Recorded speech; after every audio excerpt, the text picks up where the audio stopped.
அஸ்ஸலாமு அலைக்கும் வரஹ்மத்துல்லாஹி வபரகாத்துஹு. உலகையெல்லாம் படைத்தாழ்கின்ற வல்லவனாம் உத்தமன் அல்லாவுக்கே புகழெல்லாம். அண்ணல் முஹம்மது ஸல்லல்லாஹு அலைஹி வஸல்லம் அவர்கள் மீதும் அவருடைய வாழ்க்கையை பின்பற்றி வாழ்ந்த அனைத்து நன்மக்கள் நம்மவர் மீதும் அல்லாஹ்வின் அன்பு மருளும் பொழியட்டுமாக. பேரன்பு மிகுந்தோரே, நம் உயிருக்கு மினிய உத்தமர் அண்ணல் முஹம்மது ஸல்லல்லாஹு அலைஹி வஸல்லம் அவர்களை பற்றிய செய்திகளை நாம் தொடர்ந்து கேட்கிறோம். நம்முடைய வாழ்க்கையில் ஒவ்வொரு நாளும் இறை மறையையும் நபிகளுடைய வழி முறைகளையும் நாம் கேட்பது நம்முடைய கடமையாகும்.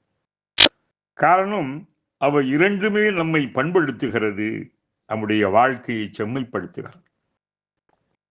இருண்டு கிடக்கின்ற வாழ்விற்கான வெளிச்சமாக, குழப்பமான வாழ்விற்கான ஒரு தெளிவாக, வினாக்களை அடிப்படை எழுப்பிக் கொண்டிருக்கின்ற நம்முடைய வாழ்க்கைக்கான விடையாக, தேர்வாக, தெளிவாக இவை இருக்கிறது. அண்ணல் முஹம்மது ஸல்லல்லாஹு அலைஹி வஸல்லம் அவர்களை பற்றி அற்புத மறை சொல்லும், யா அய்யுஹன் நபியு இன்னா அர்ஸல்னாக ஷாஹிதன் வ முபஷ்ஷிரன் வ நதீரா. தூதரே முஹம்மது, மனிதர்கள் யாவருக்கும் நற்செய்தி சொல்பவராகவும் தவறான பாதையில் செல்வோரை எச்சரிப்பவராகவே உம்மை நாம் அனுப்பினோம். எனினும் மனிதர்கள் பெரும்பாலோர் இதை அறிய மாட்டார்கள். அண்ணல் முஹம்மது ஸல்லல்லாஹு அலைஹி வஸல்லம் அவர்கள் மனித இன முழுமைக்குமாக வழிகாட்டியாக, இறைவனின் நிறைவான தூதராக வந்திருக்கின்றார்கள் என இறைமறை அறிவிக்கின்றது. ஆனால் மக்களில் பெரும்பாலோர் இதை உணர மாட்டார்கள், ஏற்றுக்கொள்ளவும் மாட்டார்கள் என்றும் தெரிவிக்கிறது. அண்ணலாரை பற்றி அறிவார்ந்த பலர் அறிந்திருந்தாலும், அவர்களின் கண்ணியம், பண்பு, ஒழுக்கம் பற்றி மனம் திறந்து போற்றி புகழ்ந்திருந்தாலும், இன்னும் பலர் அவர்களின் மதிப்பு, மாண்பு பற்றி அறியாதிருக்கின்றனர். அவர்களின் அந்தஸ்தை புரியாதிருக்கின்றனர். சாதாரண சராசரி மனிதராக அவர்கள் எண்ணுகின்றனர். சிலரோ கேலி பொருளாக்கி விளையாட்டுத்தனமாக சித்திர படங்களை சிறுபிள்ளைத்தனமாக கிறுக்கி இணையமாக வெளியிட்டு வேடிக்கை செய்கின்றனர். உணர்வுகளை எண்ணி பாருங்கள். ஓரிரை கொள்கையில் உறுதி கொண்ட முஸ்லிம்கள் உத்தம திருநபியை தங்கள் உயிருக்கு மேலாக நேசித்திருக்கிறார். இந்த தேசம் அண்ணலார் உயிரோடு வாழ்ந்த அக்காலகட்டத்தோடு முடிந்து விடவில்லை. 1400 ஆண்டுகள் கடந்தும் இன்றைக்கும் அந்த தேசம் இறை நம்பிக்கையாளர்களின் உள்ளத்திலும் உணர்விலும் இரண்டர கலந்திருக்கிறது. தன்னுடைய மனைவி, மக்கள், குடும்பம், தொழில், செல்வம், பெற்றோர், ஏன் தங்களின் உயிரை காட்டிலும் மேலாக அந்த உத்தமரை மதிக்கின்றார்கள். இறை நம்பிக்கையாளர்களுக்கு அந்த திருநபி தங்களின் உயிரை விட மேலானவராக இருக்கின்றார்கள் என்று இறைமறை இயம்புகிறது. அந்நபியு அவுலா பில் முஃமினீன மின் அன்ஃபுஸிஹிம். ஹுபைப் ரலியல்லாஹு அன்ஹு என்னும் நபித்தோழர் அநியாயமாக தூக்கு மேடையில் இறை மறுப்பாளர்களால் நிறுத்தப்படுகின்றார். அவரை சுற்றிலும் அம்பு வீரர்கள் வில்லில் நாணேற்றி வெறித்தனமாக குறிபார்த்திருக்கின்றனர். அந்த முகமதை பழித்து பேசினால் உன்னை கொல்லாது உயிரோடு விட்டு விடுகின்றோம் என அவருக்கு கூறப்படுகிறது. அவர் நினைத்திருந்தால் பொய்யாக பழித்து ஏதாவது கூறி உயிர் பிழைத்து போயிருக்கலாம். ஆனால் அழுத்தமான இறை நம்பிக்கையும் அண்ணல் முஹம்மது ஸல்லல்லாஹு அலைஹி வஸல்லம் அவர்கள் மீது அவர்களுக்கு இருந்த ஆழமான அன்பும் பற்றும் அந்த வீரமகன் என்ன சொன்னார் தெரியுமா? இதோ நன்றாக கேட்டுக்கொள்ளுங்கள், இறை தூதரை பழித்து ஏதாவது நான் கூற வேண்டும் என நீங்கள் என்னிடம் எதிர்பார்த்தால் ஏமாற்றம் அடைவீர்கள். நான் இருக்கும் இந்த பலிபீடத்தில் அந்த முகம்மது நின்றால் நான் மகிழ்ச்சி அடைவேன் என்றா என்னை சொல்ல சொல்கின்றீர்கள்? அது ஒரு காலம் முடியாது. அந்த இறைவனின் திருத்தூதரின் செம் பாதத்தில் ஒரு சிறு முள் தைப்பதை கூட என்னால் பொறுத்துக் கொள்ள முடியாது. அப்படி முள்ளேதும் தைத்து விட்டால் அந்த முள்ளை எடுப்பதற்காக என் இன்னுயிரையும் கொடுக்க நான் தயங்க மாட்டேன் என சூழலைத்தார் அந்த பெருமகன், அந்த இளைஞன். இனி என்ன? இதற்கு பிறகும் அந்த எதிரிகள் விட்டு வைப்பார்களா? கண்ணிமைக்கும் நேரத்தில் அம்புகள் எறிந்து சல்லடை கண்களாக துடைத்தெடுத்து உடலை இரத்தம் கொட்ட வைத்து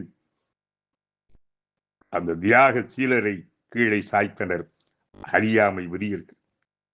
அவர்களது உடலில் இருந்து சிறுக சிறுக உயிர் பிரிந்து கொண்டிருந்தது. அப்போது அவர், நான் இறைப்பதை பற்றி கவலைப்படவில்லை, நான் இறப்பதை பற்றி கவலைப்படவில்லை. ஏனென்றால் நான் முஸ்லீமாக வல்லவா இருக்கிறேன் என்றார். அறியாம இருளில் சிக்கி திணறி உண்மை ஒளியை மறந்து மனம் போனபடி திரிந்து உழன்று கொண்டிருந்த மக்களுக்கு இறை கருணையால் அறிவொளி தந்த உத்தமரை எவ்வாறு மறக்க முடியும்? அவர்களின் வழிகாட்டல் உலகிற்கே பொதுவானதல்லவா? எல்லா காலத்திற்கும் உரித்தானதல்லவா? ஆம், இந்திய சுதந்திர போராட்ட வீரர், ஒடுக்கப்பட்ட மக்களின் உன்னத தலைவர், இந்திய அரசியலமைப்பு சட்ட சிற்பி டாக்டர் அம்பேத்கர் பிறப்பிலே உயர்வு தாழ்வு கற்பிக்கும் பேதமையை உதறி தள்ளி சமூக கூட்டுறவின் அடிப்படையில் மக்கள் வாழ்வதற்கான போற்றத்தக்க வழியை உருவாக்கி வீரம் செறிந்த சமூக புரட்சி புதிந்த முகமதுவை புகழ என்னோட வார்த்தைகளே இல்லை. அவர் புகழுக்குரிய புனிதர் என்கிறார். முகமது ஸல்லல்லாஹு அலைஹி வஸல்லம் உலக வரலாற்றில் மிகச் சிறப்பாக குறிப்பிடத்தக்கவர்களில் ஒருவர் என்கிறார் அறிஞர் ட்ரிங்க்வாட்டர். முகமது அன்புணர்வின் ஆன்மாவாக திகழ்ந்தார்.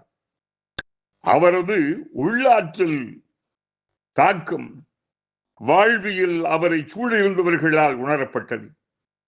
அது ஒருபோதும் மறக்கப்படவில்லை என நெஞ்சம் நெகிழ்கிறார் ஒரு இந்து சமய அறிஞர் திவான் சந்த் சர்மா கீழை நாட்டு தீர்க்கதரிசிகளும் தன்னுடைய நூலில். அறிஞர் பெர்னாட் ஷா நபிகள் நாயகம் குறித்து இப்படி கூறுகிறார்: ஆனந்த மனிதர் முகம்மது நபி பற்றி ஆழ்ந்து படித்திருக்கிறேன். அவர் ஒரு அற்புதமான மனிதர். அவர் குறித்து எனது கருத்தை நான் சொல்கிறேன். அவர் கிறித்துவத்தின் எதிரி அல்ல என்பதுதான். அவர் மனித சமுதாயத்தை காக்க வந்திருக்கின்ற ஒப்பில்லா வழிகாட்டி, இரட்சகர் என்றே அழைக்கப்பட வேண்டும். இங்கிலாந்து இன்னும் சொல்ல போனால் ஐரோப்பாவை அடுத்த 100 ஆண்டுகளுக்குள் ஆளும் வாய்ப்பை ஏதேனும் ஒரு மதம் பெருமானால் அது இஸ்லாமாகத்தான் இருக்கும் என்கிறார் துணிச்சலூர். தூதரே, உம்மை அகிலத்தாருக்கு ஒரு அருள்கொடையாகவே அனுப்பி இருக்கிறோம். அம்மா அர்ஸல்நாக இல்லா ரஹ்மத்துல் லில் ஆலமீன் என அல்லாஹ் கூறுகின்ற செய்தி அது குர்ஆனில் இடம்பெற்றிருக்கிறது. பெரியவர்களை மதிக்க வேண்டும், அவர்கள் பற்றி கண்ணியமாக பேச வேண்டும், எழுத வேண்டும். இது மனிதநேய வெளிப்பாடு, அறிவார்ந்த நாகரிகம், அண்ணல் நபிகளால் மிகச்சிறந்த பண்பாடு, ஒழுக்க சீரல், இறைவனின் தூதர். அப்பெருந்தகையை நாம் மதிக்கின்றோம், மதிக்க வேண்டும். நம்முடைய வாழ்க்கையில் அவருடைய வாழ்வையும் வாக்கையும் பின்பற்றுவதோடு அந்த பெருமகனார் மீது ஸலவாத்தை நாம் சதா காலமும் சொல்லிக் கொண்டிருக்க வேண்டும். அல்லாஹும்ம ஸல்லி அலா முஹம்மதின் வ அலா ஆலி முஹம்மதின் கமா ஸல்லைத அலா இப்ராஹீம் வ அலா ஆலி இப்ராஹீம் இன்னக ஹமீதும் மஜீத். அல்லாஹும்ம பாரிக் அலா முஹம்மதின் வ அலா ஆலி முஹம்மதின் கமா பாரக்த அலா இப்ராஹீம் வ அலா ஆலி இப்ராஹீம் இன்னக ஹமீதும் மஜீத். இனிய பண்பாளர்களே, உத்தம தூதருடைய வாழ்வையும் வாக்கையும் நம் வாழ்வின் அனைத்து நிலைகளையும் பின்பற்றும். நம்முடைய வாழ்க்கையின் சகல பிரச்சனைகளுக்கும் அந்த வாழ்க்கையில் இருந்து நாம் தெளிவை அடைவோம். ஆம், இறை மறையும் நபி மொழியும் நம்முடைய கண்கள், நம் இதயம், நம்முடைய வாழ்க்கையிலே அவற்றை பெற்று வாழ்கின்ற போது நிச்சயமாக நிறைவான வெற்றி அடையலாம். எல்லாம் அல்லாஹ் நம் அனைவருக்கும் அல்வாராக. வாஹிர் தஅவானா அல்ஹம்துலில்லாஹி ரப்பில் ஆலமீன். அஸ்ஸலாமு அலைக்கும் வரஹ்மத்துல்லாஹி வபரகாத்துஹு.